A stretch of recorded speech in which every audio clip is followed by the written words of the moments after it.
Declaration లో సంతకం పెడితే తన మతస్థులకు ఎక్కడ కోపం వస్తుందో అని భయపట్టి ఈ రోజు నేను తిరుపతి పర్యటన అడ్డుకుంటున్నారు. నన్నే అడ్డుకుంటే దళితుల పరిస్థితి ఏంది అని అడుగుతున్నావు. ఎప్పుడు యాదికి వచ్చిరన్న దళితులు?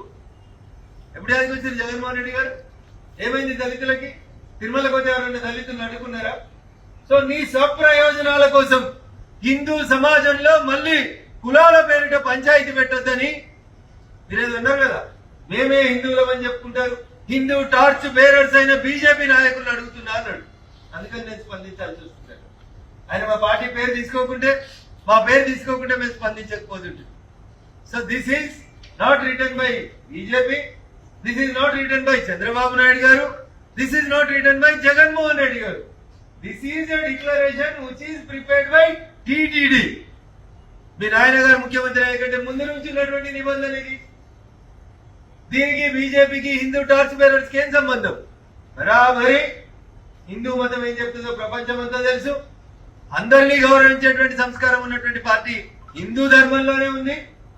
దాంట్లో తప్పు జరిగినప్పుడు ప్రశ్నించడం కూడా మా ధర్మంగా మేము భావిస్తాం.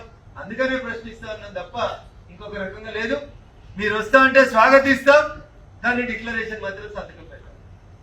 మీకు డిక్లరేషన్ మీద సంతకం పెట్టేందుకు మనసొప్పగా మీరు మాట మారుస్తున్నారు తప్ప మీ రాకను మేము ఎవరో అడ్డుకో. You sign the declaration and please come to the temple. This is our sincere appeal to honourable ex chief minister of Andhra Pradesh mister YS Jaganmohan Reddy garu. మూడు విభిన్న పార్టీలకు సంబంధించినటువంటి నాయకులు నిన్న ఒకే వేదిక మీద ఉన్నాం. దుబ్బాకలో కాంగ్రెస్, భారతీయ జనతా పార్టీ, బీఆర్ఎస్. గతంలో బీఆర్ఎస్ పార్టీ నేను దుబ్బాక శాసనసభ్యునిగా, ప్రతిపక్ష శాసనసభ్యునిగా ఉన్నప్పుడు నా పట్ల ఏ రకమైనటువంటి ప్రవర్తననైతే అప్పటి బీఆర్ఎస్ ప్రభుత్వం అవలంబించిందో, నీవు నేర్పిన విద్య నీరజాక్ష అని ఈ రోజు అధికారంలో ఉన్న వాళ్ళు కూడా ప్రతిపక్షం ఉన్న వాళ్ళకి అదే పని చేసి పెడుతుంది. సో మీరేదో చేసి అధికారంలో ఉన్నప్పుడు మీరు అవే పనులు చేసి ఇలా అధికారంలో ఉన్న వాళ్ళు అదే పనులు చేస్తున్నారని బాధపడితే అది మీరు ఇంట్లో ఎక్కువ చేస్తారు. అక్కడ ఏం గలాట లేదు. అక్కడ మూడు పార్టీలు ఎవరికి వారు తమ నాయకులకి జయగొట్టుకున్నారు తప్ప గలాట ఏం జరిగిందని నా దృష్టికి అయితే రాలేదు. ఎంపీ గారు